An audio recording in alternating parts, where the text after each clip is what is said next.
আমি আল্লাহর বিধান পালন করি আর না করি, বিশ্বাস করতে হবে আল্লাহর বিধান ছাড়া শান্তি নাই। বিশ্বাস না করলে চিরস্থায়ী জাহান্নামী হতে হবে। এর একটা সহজ উদাহরণ দিই আপনাদেরকে। আল্লাহ কোরআনের এক আয়াতে বলেছেন, ইন্নাস সালাতা কানাত আলাল মুমিনিনা কিতাবাম মাওকুতা, নিশ্চয়ই নির্ধারিত সময়ে নামাজ পড়া আল্লাহর বিধান মতো মুমিনদের জন্য ফরজ। রাসূল হাদিস শরীফে বলে দিয়েছেন, এই সময়গুলি হইল 5 বেলার নামাজ, ফজরের নামাজ, জোহরের নামাজ, আসরের নামাজ, মাগরিবের নামাজ, এশার নামাজ মুমিনদের জন্য ফরজ। এটা আল্লাহর একটা বিধান। কেউ যদি বলে আমি এই বিধানে বিশ্বাসী নই, তাহলে আল্লাহর বিধানে অবিশ্বাসী। হাসরের মাঠে চেহারার উপর দাঁড়াতে হবে। এদের কি আল্লাহ হাসরের মাঠে বলবেন, আল্লাহ তোমার জন্য মহারাগে রাগান্বিত?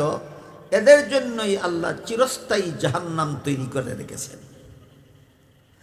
আর যদি বলে আমি বিশ্বাস করি দৈনিক 5 বেলার নামাজ আল্লাহর বিধান মতো ফরজ, কিন্তু আমি পড়ি না, এটা আমার অপরাধ। এমন অপরাধী আসেনি বাংলাদেশে? আমি 5 বেলার নামাজ পড়ি না, এটা আমার অপরাধ, কিন্তু আল্লাহর বিধান এটা ফরজ, আমি বিশ্বাস করি। বলেন বিশ্বাস করে না না আমল করে না? বিশ্বাস না করলে চিরস্থায়ী জাহান্নামী হবে, কাফির গণ্য হবে।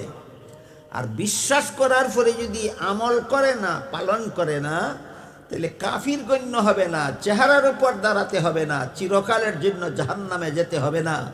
নামাজ না পড়ার গুনার শাস্তি ভোগ করার পরে আল্লাহ তাকে মুক্তি দিয়া দিবেন। তাহলে আল্লাহর বিধান বিশ্বাস না করা আর পালন না করা এক কথা না? আকাশ পাতাল ব্যবধান, আকাশ পাতাল ব্যবধান। 5 বেলার নামাজের কথা বললাম, রমজানের রোজা। আল্লাহ কোরআনে বলেছেন, শাহরু রমাদান আল্লাযী উনজিলা ফীহিল কুরআন হুদাল লিন-নাসি ওয়া বায়্যিনাতিম মিনাল হুদা ওয়াল ফুরকান ফামান শাহিদা মিনকুমুশ শাহরা ফালইয়াসুমহু। রমজান মাসে রোজা রাখা তোমাদের জন্য ফরজ করা হইল। একটা লোকে বলে রমজান মাসে রোজা ফরজ, আমি বিশ্বাস করি না। ইমানদার না বেঈমান? হাসরের মাঠে পায়ের উপর দাঁড়াবে না চেহারার উপর দাঁড়াবে? কিছুদিনের জন্য জাহান্নামে যাবে না চিরকালের জন্য? কেন? এ বেঈমান, আল্লাহর বিধান বিশ্বাস করে না, যে সে বেঈমান। আর একদল মুসলমান রমজান মাসে রোজা রাখা আল্লাহর বিধানে ফরজ বিশ্বাস করে, কিন্তু রাখে না, লুকাইয়া লুকাইয়া দিনের বেলায় হোটেলে পর্দা লটকাইয়া ভাত খায়। আসেনি এমন মুসলমান বাংলাদেশে? এই কারণে নিজেরে নিজে আল্লাহর দরবারে গুনাহগার মনে করে, অপরাধী মনে করে। তার বেঈমান অবস্থায় মরণ হবে না, হাসরের মাঠে চেহারার উপর দাঁড়াতে হবে না, চিরকালের জন্য জাহান্নামে যেতে হবে না। শুধু রোজা না রাখার শাস্তিটা জাহান্নামে গিয়া ভোগ করবে। শাস্তির মেয়াদ শেষ হইলে পরে আল্লাহ তাকে মুক্ত করে দিবেন। আল্লাহর বিধান বিশ্বাস না করা আর পালন না করার বেশ কম আসেনি? বেশ কম আছে। যেমনভাবে 5 বেলার নামাজের বেলায় একই কথা, রমজান মাসের রোজার বেলায় একই কথা, ঠিক তেমনিভাবে দেশ শাসনের বেলায়ও একই কথা। দুনিয়াতে আল্লাহ যে সমস্ত সরকারকে যে সমস্ত দেশের শাসন ক্ষমতা দান করেন, এরা যদি বিশ্বাস করে আল্লাহর বিধান ছাড়া শান্তির কোনো বিধান নাই, কিন্তু আল্লাহর বিধানে দেশ শাসন করে না, তাইলে এরা বেঈমান অবস্থায় মরবে না, হাসরের মাঠে চেহারার উপর দাঁড়াবে না, চিরকালের জন্য জাহান্নামে যাবে না। শুধু আল্লাহর বিধান মতো দেশ শাসন না করার শাস্তিটা ভোগ করতে হবে। বুঝাইতে পারতেছি আপনাদেরকে? যারা বিশ্বাস করে যে দেশ শাসনের বেলায় আল্লাহর বিধান ছাড়া শান্তি নাই, কিন্তু আমি আল্লাহর বিধানে দেশ শাসন করি না, এটা আমার অপরাধ, এটা আমার অপরাধ যদি স্বীকার করে আর মেনে নেয় যে আল্লাহর বিধান ছাড়া দেশ শাসনে শান্তি নাই, তাহলে বেঈমান অবস্থায় মরণ হবে না ইমানদার অবস্থায় মরণ হবে? হাসরের মাঠে চেহারার উপর দাঁড়াবে না পায়ের উপরই দাঁড়াবে? চিরকালের জন্য জাহান্নামে যাবে না শুধু পাপের শাস্তি ভোগ করার জন্য? এই হলো এক অবস্থা। আর কেউ যদি বলে দেশ শাসনের বেলায় আমি আল্লাহর বিধানে বিশ্বাসী নই, তাহলে 5 বেলার ফরজ নামাজের বিধান অবিশ্বাস করলে যেই রকমের বেঈমান, রমজান মাসের রোজা, ফরজ রোজা অবিশ্বাস করলে যেই ধরনের বেঈমান, আল্লাহর বিধানে দেশ শাসন ছাড়া শান্তি নাই, এই কথা যারা বিশ্বাস করে না সেই রকমের বেঈমান অবস্থায় মরণ হবে, হাসরের মাঠে চেহারার উপর দাঁড়াতে হবে, চিরকালের জন্য জাহান্নামে যেতে হবে। যে সরকার বিশ্বাস করে আল্লাহর বিধান ছাড়া শান্তি নাই, আমি মানব রচিত বিধানে দেশ শাসন করি আমার স্বার্থের কারণে, এরকম সরকার আসেনি দুনিয়াতে। আমার মনে হয় বর্তমান দুনিয়ার 50টারও বেশি মুসলমান দেশে এইরকম সরকার বিশ্বাস করে আল্লাহর বিধান ছাড়া শান্তি নাই, কিন্তু আমি আল্লাহর বিধানে দেশ শাসন করি না, আমার দলীয় স্বার্থের কারণে, আমার দুনিয়ার স্বার্থের কারণে আমি আল্লাহর বিধানে দেশ শাসন করি না।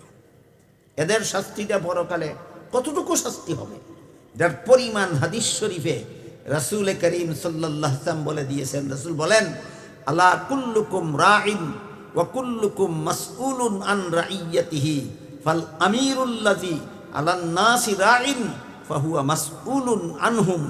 যে সরকার দেশের শাসন ক্ষমতা পাইল, এই সরকার সমস্ত দেশবাসীকে আল্লাহর বিধান মতে পরিচালনা করা তার উপর ফরজ। যেই মুসলমান সরকার দেশের শাসন ক্ষমতা পাইয়াও দেশবাসীকে আল্লাহর বিধান মতে পরিচালনা করে না, এই সরকারের দেশের যত চুরে যত চুরি করবে, যত ডাকাত যত ডাকাতি করবে, যত জিনাকার যত জিনা করবে, যত খুনি যত খুন করবে, যত সন্ত্রাসী যত সন্ত্রাস করবে, যত সুদখুর যত সুদ খাবে, যত ঘুষখুর যত ঘুষ খাবে, যত মদখুর যত মদ খাইবে, যত গাঞ্জাখুর যত গাঞ্জা খাইবে, যত দুর্নীতিবাদ যত দুর্নীতি করবে, যত জালিয়াতিকারী যত জালিয়াতি করবে, সবগুলি কর্মে লিপ্ত মানুষে যেই পরিমাণ শাস্তি ভোগ করবে পরকালে, একা সরকারকে সেই পরিমাণ শাস্তি ভোগ করতে হবে পরকালে। এই জন্য আমি বলে থাকি, দেশের গদি দখল কইরা লওয়া দিল্লির লাড্ডু না, কিন্না গিল্লা লাইলেই খালাস না। এটা বাইরিতে খবর আছে না? খবর আছে, খবর আছে। তুমি যদি মুসলমান সরকার হইয়া থাকো আর আল্লাহর আইনে দেশ শাসন করো না, তোমার দেশে যতলা মুসলমান বেনমাজি জীবনযাপন করবে, সবগুলির যেই শাস্তি একা তোমাকে ভোগ করতে হবে, সেই পরিমাণ শাস্তি। তোমার দেশে যতগুলি জিনাকার জিনা করবে আল্লাহর আইনে দেশ শাসন না করার কারণে, সবগুলি জিনাকারের যেই পরিমাণ শাস্তি, তোমার মতো সরকারকে পরকালে ভোগ করতে হবে সেই পরিমাণ শাস্তি। আমি আপনাদেরকে বুঝাইতে চাইছিলাম যে আল্লাহর আইনে বিশ্বাস না করা আর বিশ্বাস করার পরে পালন না করা সমান না, আকাশ পাতাল ব্যবধান, আকাশ পাতাল ব্যবধান। তো আল্লাহর আইনে যারা বিশ্বাসী, আল্লাহর বিধানে যারা বিশ্বাসী, এরা যদি পালনও করে তাহলে জাহান্নামের শাস্তি ভোগ করার আগেই জান্নাতে যাবে। আল্লাহর বিধানে যারা বিশ্বাসী, এরা যদি বিধান পালনও করে তাহলে জাহান্নামের শাস্তি ভোগ করার পরে জান্নাতে যাবে না, আগেই জান্নাতে যাবে। আর আল্লাহর বিধানে বিশ্বাসী কিন্তু পালন করে না, এরা আগেই জান্নাতে যাবে না জাহান্নামে গিয়া আগে গুনার শাস্তি ভোগ করতে হবে। আমি আপনাদের কাছে জানতে চাই, আপনারা আগে ভাগে জান্নাতে যেতে চান না আগে জাহান্নামে গিয়া পাপের শাস্তি ভোগ করার পরে যেতে চান? আগে ভাগে যাইতে হইলে শুধু আল্লাহর বিধানে বিশ্বাসী থাকলেই হবে না পালনও করতে হবে?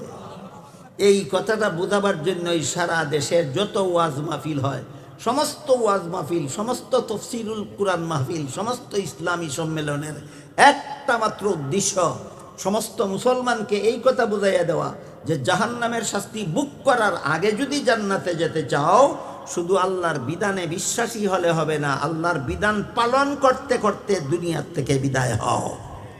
কথাটা বুঝাইছি না? বুঝাইছে না?